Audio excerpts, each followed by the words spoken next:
Сәлем балалар, 2 сынып қазақ тілі сабағы 70-ші тақырып антоним, синоним, амоним туралы не білдім тақырыбы. Бүгінгі сабақтан білетінің тақырып бойынша мәтін мазмұнын болжай аласың және тірек сөздерді пайдаланып шағын мәтін құра алатын боласың. 23-ші жаттығуға назар аударамыз.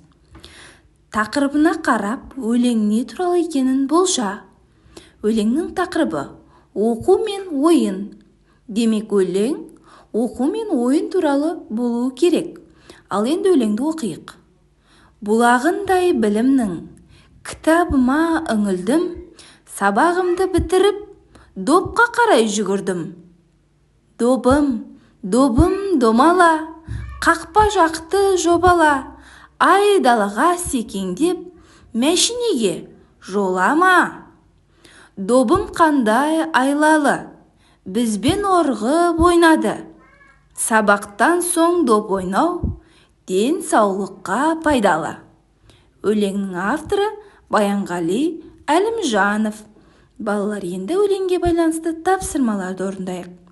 Өлең неліктен оқу мен ойын деп аталған? Өйткені өлең оқу мен ойын туралы. Оқу мен ойынның пайдалы жақтары туралы жазылған.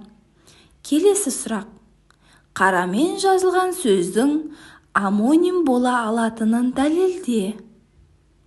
Қарамен жазылған сөз қақпа сөзі. Демек, қақпаның 2 мағынасы бар. Біріншісі ол қақпа, зат, ал екінші мағынасы іс қимылдың атауы. Келесі тапсырма. Дерек көздерден футболшылар туралы мәлімет іздеп табыңдар балалар.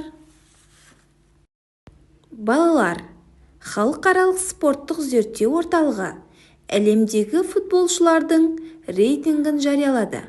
Олар: Неймар, Барселона футбол командасының ойыншысы. 2-ші орында Месси, 3-ші орында Поль Погба, 4-ші орында Антуан Гризман, 5-ші орында Луис Суарес. 24-ші жаттығу. Жақша ішіндегі сөздердің тиісін қойып, сөйлемдерді көшіріп жаз. Ермахан, мықты немесе күшті боксшы. Әрине, мықты сөзі сәйкес келеді. Демек, Ермахан мықты боксшы. Зеренің үйі мектептен алыс немесе қашық. Бұл сөйлемнің мағынасына алыс сөзі сәйкес келеді. Демек, Зеренің үйі мектептен алыс. 3-ші сөйлемде ескі немесе көне сөздердің бірін қоямыз. Кітаптарды жыртуға болмайды. Әрине, бұл жердегі сөйлемнің мағынасына ескі сөзі келеді. Демек, ескі кітаптарды жыртуға болмайды.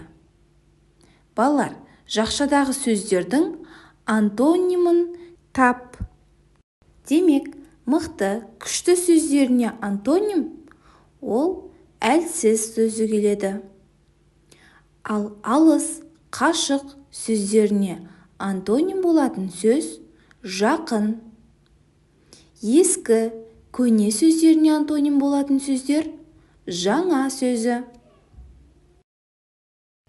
25-ші жаттығу. Жұмбақты оқып, шешуін тап.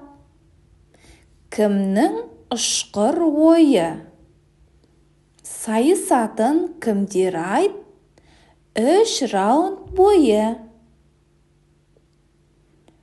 Жұмбақтың шешуі. Боксшы. Балалар, енді осы жұмбаққа байланысты тапсырманы орындайық. Ұшқыр сөзін қандай синоним сөзбен айтуға болады? Ұшқыр, жүйрік, жылдам синоним сөздермен айтуға болады. 26-ші жаттығу. Тірек сөздерді пайдаланып, жеңіс тақырыбына мәтін құрастырып жаз. Тірек сөздер: Қазақстан, боксшылар, Серік Сәпиев, Бекзат Саттарханов, жеңу, ту. Жеңіс.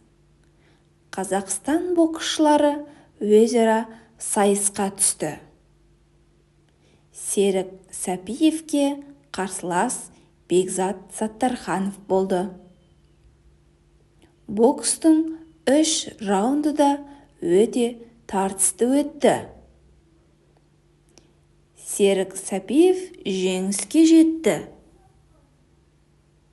Қазақстанның туы биікке көтерілді. Жарайсыңдар балалар, өте жақсы. Бүгінгі сабақ түсінікті болса, видеоға лайк басыңдар және каналға тіркеліңдер.